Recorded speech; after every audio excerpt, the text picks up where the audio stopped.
હા દોસ્તો, તો આજે આપણે વાત કરવાના છીએ એક નવી મૂવી આવી રહી છે સાઉથની અંદર, હિન્દી ડબની અંદર. તો ઘણા લોકોને ખબર હશે કે મહેશ બાબુને જો તમે ઓળખતા હો તો જે સાઉથના એક્ટર છે, પહેલી વાર એમની મૂવી આવી રહી છે. તો બહુ જોરદાર મૂવી છે. એનું ટ્રેલર રિલીઝ થઈ ગયું છે અને મૂવીનું નામ છે વારાણસી. તો તમે જરૂર જોજો. તો એનું ટ્રેઝરની વાત કરીએ તો 15 નવેમ્બર 2025ના રોજ હૈદરાબાદની અંદર ઇવેન્ટ રાખી હતી. એ દરમિયાન એમનું ટ્રેઝર લોન્ચ કરવામાં આવ્યું હતું. અને જો આપણે રિલીઝ ડેટની વાત કરીએ તો આપણે છેલ્લે વાત કરીશું કે રિલીઝ ક્યારે થશે.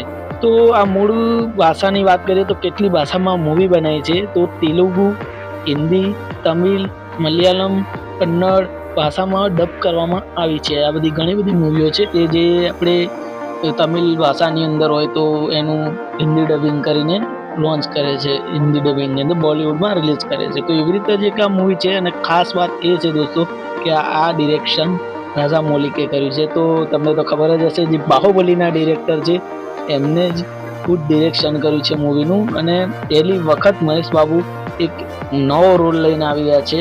તો તમે ખાસ જોજો યાર, જોરદાર મૂવી છે. એનું ટ્રેઝર થોડું બતાવ્યું છે, પણ તમે જોજો, બહુ સરસ મજાનું ટ્રેઝર છે. જે એમને એક પોસ્ટર રિલીઝ કર્યું છે, સરસ મજાનું છે.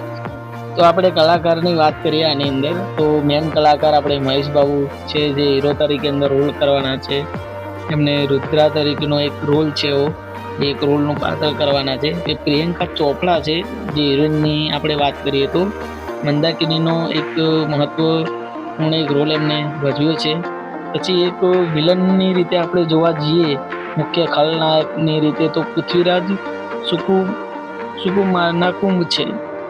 પૃથ્વીરાજ સુકુમારન કુંભ એમને વિલનનો રોલ કર્યો છે. મુખ્ય ટેકનિકલ ટીમની વાત કરવા જઈએ, ડિરેક્શનની વાત કરવા જઈએ તો રાજા મૌલિક છે, ડિરેક્શન કર્યું છે. અને લેખકની વાત કરવા જઈએ, જે રાઇટર છે તે વિજેન્દ્ર પ્રસાદ છે. તો મૂવી સરસ મજાની રહેશે, કારણ કે હીરો પણ મહેશ બાબુ છે. જેમ તમે પુષ્પા મૂવી તમે જોઈ છે, એની અંદર અલ્લુ અર્જુન છે. એમના જેવો તો આપણે ના કહી શકીએ, પણ એવો જ એક અલગ આમ રોલ તમને, એક્ટિંગ ને એક્શન તમને ભરપૂર જોવા મળશે. તો તમે જોવા જજો. વિડીયો આવે તો તમે મૂવી આવે તો જરૂર જોવા જજો. હજી તો ટ્રેલર બાકી છે. અને હા દોસ્તો, આ મૂવી કદાચ આપણે જોવા જઈએ તો 14 જાન્યુઆરીના રોજ રિલીઝ થઈ શકે છે. ઉત્તરાયણના ટાઈમ પર આ મૂવી આપણને જોવા મળી શકે છે. તો તમે જરૂર જોવા જજો. અને આપણા વિડીયોને લાઇક કરજો, કોમેન્ટ કરજો, શેર કરજો અને સબસ્ક્રાઈબ કરી લેજો. એક નવા વિડીયો સાથે મળીશું. Good bye. જય હિન્દ, જય ભારત.